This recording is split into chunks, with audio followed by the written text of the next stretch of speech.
The scriptures say, and a certain woman which had an issue of blood 12 years, and had suffered many things of many physicians, and had spent all that she had, and it was nothing better, but rather grew worse. And some people say, doctor, will make you worse.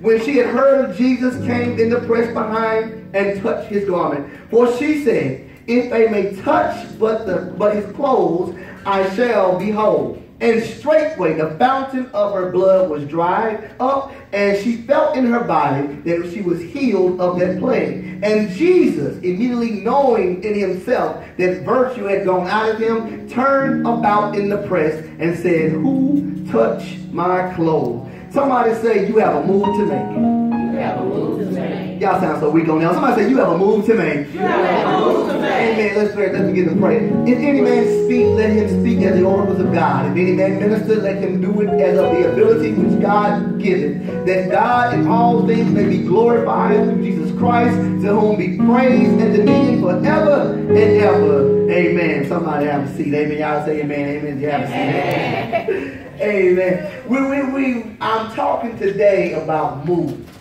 All right, about moves that you have to make. We know the story of the woman with the issue of blood. We've heard it before, haven't we? Amen. We know it frontward and backwards, and sometimes it's pastors. We don't like to preach stuff that's been preached a lot because we don't want you to think that we just get it from something for somebody else. But sometimes God can bring some things out inside the Word. We're going to talk about chess. Y'all play chess inside of here? A couple of y'all play chess. You know, I try to myself play chess because I'm better at chess than I am at checkers. He's awesome at checkers. He beats me all the time. But we're going to talk about chess. And we're going to talk about check versus checkmate. Check versus checkmate. See, to be in check on the board. You ever somebody say you got you called check on the board? To be in check means that the king is threatened by another piece on the board. That means he's in a position where somebody can take him out. All right? He's in check. The king is in a position of danger, so it must be moved to another place of safety on the board. When you get to make a bad move, they say you're in check. You must move your king. Now, checkmate. Somebody say checkmate.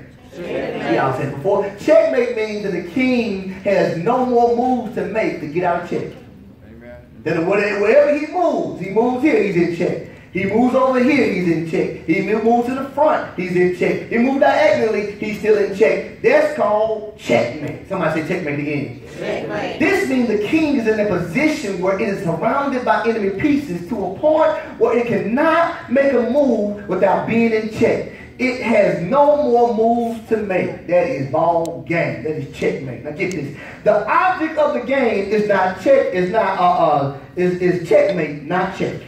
The object of the game is not to put you in check, but to put you in checkmate where you can make no more moves. Let me tell you something. The enemy is not just out to bother you.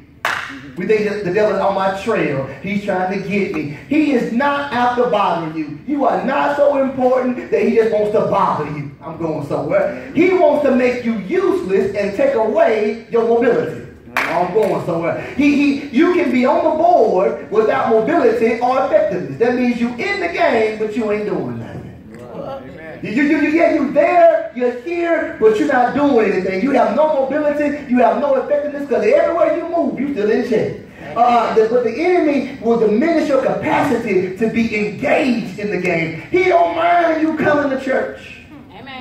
He don't mind you saying I'm saved. He don't mind you saying that God has been good to me. What he does not want you to do is make any moves. That's right. He don't mind you saying I love Jesus. Jesus is all in my heart. I love him so good and all these things. He don't mind you saying those things because you're on the board but you have no movement. He don't want you to make any moves. Somebody said he wants you to make any moves. See, it's not the opponent's job to let you know that you don't have a move left. You see, I used to play chess, and I was playing chess against one of my friends at school, and I was playing against him, and I was going to concede that I lost. Because I thought I was in checkmate, but he told me, he said, no, Daniel, because it's a friendly game, I'm going to tell you that you got a move to make. But it was not his job to tell me I have a move to make. It's my job to find the move. Oh, I'm going somewhere. Because sometimes people have conceded. They've given up without realizing they got a move to make. I've seen people in church, people in life that give up on life. People commit suicide because in their mind they believe, I have no more moves to make. I've seen people walk away from God because they believe, I have no more moves to make. People have given up without realizing that you got one more move left. So have you ever been in check? This is my question for some honest people inside here. Have you ever been in check? See, this woman was in check because of her illness. Now, what about this illness? This illness was a continual running of blood, a flow of blood. Now, women, you know what we're talking about in this one. In the Bible, during the time of a flow of blood, that you were unclean in the Old Testament, right? You cannot do anything. You were unclean. Think about this. She was unclean every day of her life. Going somewhere because the illness prohibited her from normal life. She couldn't hang around everybody. She could not touch anybody. In fact, when she touched somebody, that person, whoever she touched, was unclean for 7 days too. Oh, this is awesome. So she can't live a regular life. She can't go out and go hug people when we say, get up and hug your neighbor and touch your neighbor. She couldn't high five nobody. In fact, she couldn't even be coming out the church in here because of her situation, of her illness. And it kept her in check. Also, her search for a cure, it cost her all her money. Now, it don't matter if you got money and you can't spend it on you. You better say that's real. It don't matter if you got money and you can spend all your money to get well. I said, it's nothing. See, it's a thing to be blessed with health. Somebody say health inside here. It's a blessing to be blessed with health because if you can have all the money you want, but if you're using all the text to stay alive, you're not enjoying your money. Some of y'all will think I'm so broke, but thank God that you got your health. Amen? See, this is nothing to put her in check. And also, the physicians who are operating on her, who are doing things to her, they don't even know what they're doing. And instead of her getting better, she's getting worse. And that's really messed up, man. That you going to somebody trying to help, they're going to be able to help you and take care of you, but everything they're doing from you, they're charging you to kill you. Think about that, man. They are charging this woman money and they're not making her any better, only making her worse. Have you, at every turn and with every move, she found herself in check. Amen. I can't go and hang out with nobody. I'm in check. I can't use my money to enjoy myself. My money's in check. My health is in check. And when I go to the doctors, they put me in check because on top of that, they're making me even worse. Have you ever been in a place where every move you seem to make seems to put you back in check? If I go here, I got stuff going on. My family is messed up. My job is messed up. My life is messed up. Wherever I go, church is messed up sometimes. Everywhere I go, I'm in check. Now, maybe I'm the only one that has been there in my life, and maybe you can't attest to this, but sometimes it feels like every move you make, you in check. You in check in Heidelberg. You in check in law. You in check when you go to Heidelberg. Ever had a day where everything went wrong? Seems like everything you did, and you ever had a time when it wasn't even your fault? Yes. That you were trying to do the right thing and trying to be a good person and just helping somebody else, it messed you up. Yeah. Man, nobody got to say, man, I say I'll preach to myself on that. Have you ever been in check in your life? See, it's only after she had no more to give that she came to Jesus. It's only after she had God, she had no more to give. The exhausting of options and resources that led her to Jesus. She came to him because she had no more to give. She had no more finances. She had no more emotional currency as well. Now, you see, you have currency. That's money. That's money you got in your pocket. But guess what? We also have emotional currency too, don't we? But that's why some people say, well, I have emotional currency. I got as much grace as I can give. Well, then why do we say, I'm through with you sometimes? Amen. You ever thought about, I'm through with you? Amen. You know what you're saying? I have no more emotional currency to give you. Right. I've given you all that I can give. Emotionally, she's given all that she can give. Financially, she's given all that she can give. And she said, now that I have no more to give, let me go find Jesus. Can I talk to you? Because how much do you have to give before you come to Jesus? How much more do you got to give before you realize how to come to Jesus? Amen. Do you have to resort all options before you make your way to Jesus? It'll get quiet, but it's the truth. How many physicians, and I'm trying to think about this, how many physicians are in your life trying to say they can fix something, but you find yourself worse from their cure? Amen. How many people are you talking to who swear they can fix everything in your life, but all they're going to take it away from you? Yeah. Oh, have you ever felt bad and talked to somebody and felt worse? Yeah. Have you ever gone to your job and you wanted to have some kind of uplifting spirit from somebody and they only bring you down? Yeah. Can I go even further? Have you ever gone to church sometime? Yeah. And you just want to get in touch with God, but somebody else brings you down. How many positions are in your life who are saying that I can fix it, but they're only making you worse? That's right. So this is what we got to understand about this woman. She's in check, but it's time for you to make a move. Somebody say it's time to make a move. It's time to make a move. And I want to talk about something, because I want to talk about active versus passive deliverance. You know the difference between active and passive? You see, are you waiting on the move of God? Mother Evan almost preached my sermon this morning on her testimony. Are you waiting on the move of God, or are you making moves towards God? Are you waiting on the move of God to come to you, or are you making moves toward God? She didn't ask Jesus to come to her. I like that about her. She did not wait on Jesus to come to her. She didn't say, Lord, if you got any time, come see about me. She didn't say that. She didn't say, I'm waiting on Jesus to come to me. She began to go out to Jesus. She pressed her way to him. And when was the last time you pressed your way to the presence? Now, I know sometimes the music sounds good on Sunday morning. I know sometimes everybody is worshiping. I know sometimes we all feel good here on Sunday morning. And that's a good time to worship. But have you ever came here and the music just wasn't what you wanted to hear that Sunday? And when nobody praised what you want to be praising that Sunday, and you were the only one that was here, and you had to press your way into the presence of God. You ain't got to say amen, but some of us don't do it. Some of us, if the conditions are not right, we just go ahead and give up. But there are some people who come inside the house of God and say, I don't care how they sing. I don't care what's going on. I don't care if you don't praise God. I must press my way into the presence of God. Some people can pray for 2 minutes and they good. God, just go ahead and take care of it. I'm going to go to bed. But there's sometimes that God wants you to press into the presence. There's sometimes you can't pray for 2 minutes and go to bed. There's sometimes you must begin to turn down your plate, begin to fast, and begin to seek God. Because, Lord, I'm not here to be ordinary. I need the extraordinary. I got to press my way into your kingdom. Now, people, some of you inside and say, Pastor, it should not be that hard. God is so easy to come to. It shouldn't be that hard. But the Bible says, always from the prophets unto John, the word of God was preached. He said, but now those who get it must press their way inside of it. God, better give me that God wants you to press sometimes. We got a passive way of doing things. We come to church and hope somebody calls us out and prays for us. We hope somebody sees what I'm going through and they pray for us. But that's a passive way of looking at God. You must be active about it. I don't care if Pastor don't call my name. I'm coming to the pulpit. I don't care if nobody ever sees it. I'm going to get a word of God. I don't care if nobody sees what I'm going through. I'm going to press my way.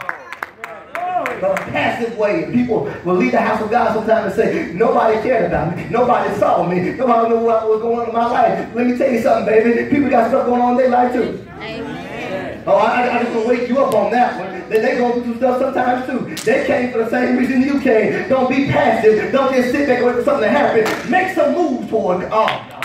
Here it is. It's the last time you press your way. It's time to stop feeling sorry for yourself and make a move toward God. I had to put it in my mind that, Lord, I'm not going to feel sorry for myself and just sit here. I'm going to make a move towards you. Don't let the enemy make you think that you are out of options and you have no more moves to make. See, you can still press your way into the presence. See, passive deliverance is when you wait on God to move with no action on your part. I've learned that God don't always move with no action on my part. He wants me to begin to praise Him. He wants me to begin to seek Him. He wants me to begin to fast and begin to seek His face. He wants some presence, some action on my part. He don't want me to be a passive saint. He don't want me to be a passive saint. Passive people wait for things to happen. Active people make it happen.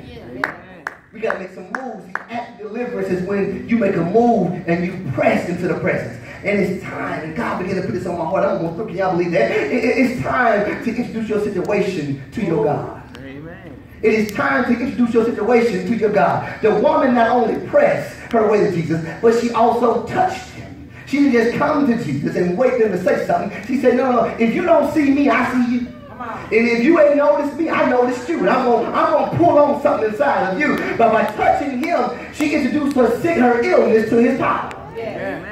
Now, we've heard the story. Why it's a big deal? Because she was an unclean woman. The Bible said because of the issue of blood, she was unclean. And because she touched Jesus, she is now putting her uncleanness upon Jesus. But let me tell you something. When you touch the Master, he cannot be marked by what's going on inside your life. See, that's what's wrong with us sometimes. We think because I'm so messed up, I can't pray to Jesus. You got to pray to Jesus because you are messed up. And even when you think that you got everything together, greater than you because you ain't perfect yet, baby. You ain't made it there yet, baby.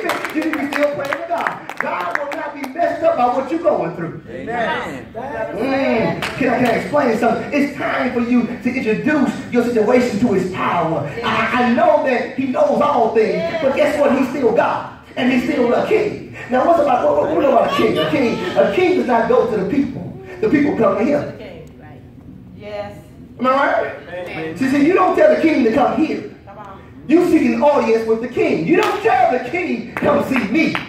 You go seek, oh, y'all better, we say it all the time, don't we? Take me to the king. Take me to the king, because, see, the king could come to me, but he's still God. He's still king. And let me tell you something. The reason why God is not moving in our life when we want him to move is because we're not honoring him as king anymore. Amen. Right. Glory. He's been on me about that. The fear of the Lord. The fear of the Lord. And I begin to start respecting him. Because there's some things in my life. And I'm going to tell you, there's some things just recently that were going on. And the devil tried to bring up old stuff inside. Like, I don't care how long you've been saved. He's going to bring up old stuff. Now, I speak myself on that. It's true. My father was saying that he's been saved. Now, get this. He's been saved for almost 40 years now. Close to 40 years. And he said he stopped smoking 36 years ago. I think 36 or 37, 38 years ago. He said even 38 years, he can smell a cigarette and his body still wants it. Amen. Pastor ain't say, no, he ain't smoked in 38 years. But the devil was still bringing things to you. Yeah. And we get so high and mighty inside the house of God. And we think that we don't win. No, I'm not going through anything, thanks to God. I am blessed and highly favored. I'm too anointed for that. I can't go through this. But guess what? Had there been no temptation, there is no battle. Yeah. And if there is no battle, there is no victory. That's why I don't like when pastors get up in the pulpit and preach on people who say, preach on people who are homosexual. And they say, oh, y'all so homosexual, y'all so bad. And they bash them. They say they're so bad. But guess what? If you never desired a man, you can't pat yourself on the back for not being with a man. Amen. That's the truth. That's real, Pastor. Because if you are patting yourself on the back, you must be fighting something then. Did I come too close? Did I make you think on that when you leave? I make you think on that. If you preaching so hard on them, it must be you fighting something. Because you can't pat yourself on the back for something you ain't even battling. But the same ones won't speak on nobody saying, well, I used to be a homemonger. I used to be out there in the world. I used to be chasing all those skirts, but now God has made me pure. He done something inside my life. But they don't want to say that even though God has brought me out, there's still sometimes I see some things that look good to my eyes. But I learned to turn myself back to God. Oh, y'all better hear this. I learned to draw out to God. He's going to draw out to me. I resist the devil. He's going to free me. And the problem with the saints of God, we ain't taking nothing back to God no more. We get temptations in our lives. We just think, I'm too saved to tell God that tempted me. I'm too saved to tell God I'm going through this. Can I come to some of y'all houses? I'm too saved to tell God I want to cuss her out. And I ain't cussed in years, God. Y'all don't want to be real here in the house of God today. You say, Lord, it almost came out of my body. It almost came out of my mouth. And Lord, I don't know what's going on because I've been saved and sanctified. I've been waiting a long time. But Lord began to work on me because if it came in, it's going to come out one day. But I serve a God that will wash it. But God is saying, you must bring it to him. That's right. But what we do, we hide it. We hide it, Lord. You come do something in my life. Now God said, bring it on the altar. Amen. We sung this morning. It said, if you provide the fire, I'll bring a sacrifice. What am I sacrificing? I'm sacrificing what I want. I'm sacrificing what I want to do. I'm sacrificing my desires. I'm sacrificing what the flesh wants to do. And I put it on the altar. And Lord, if you bring the fire, I'll put some on the altar. Lord, things begin to happen. I said, Lord, when things even come inside your spirit, I said, Lord, I'm not going to ignore this. I'm not going to blame myself because I'm still human. That's right. I'm still human. I'm not going to blame myself for what your body wants to do. You are not what you are because of what your body wants to do. That's real. Amen. You are what you are because of what you do. That's right. Oh, y'all better hear me inside here. Don't be mad at what your body wants to do. Be mad at what you do. Because when your body begins to raise up the temptation, the Bible said when the enemy comes in like a flood, God will raise up a standard against him. And sometimes in the midst of your temptation, in the midst of what's going on, you better stop for a minute and pray. Hallelujah. Why am I coming here today? You got to stop for a minute and say, Lord, I don't care what's going on around me. Some things have risen up that shouldn't be rising up. Lord, let me stop for a minute and pray. Oh, before something comes out of my mouth, that should not come out of my mouth, God. Before I say something, I must apologize for, God. Let me stop for a minute and let me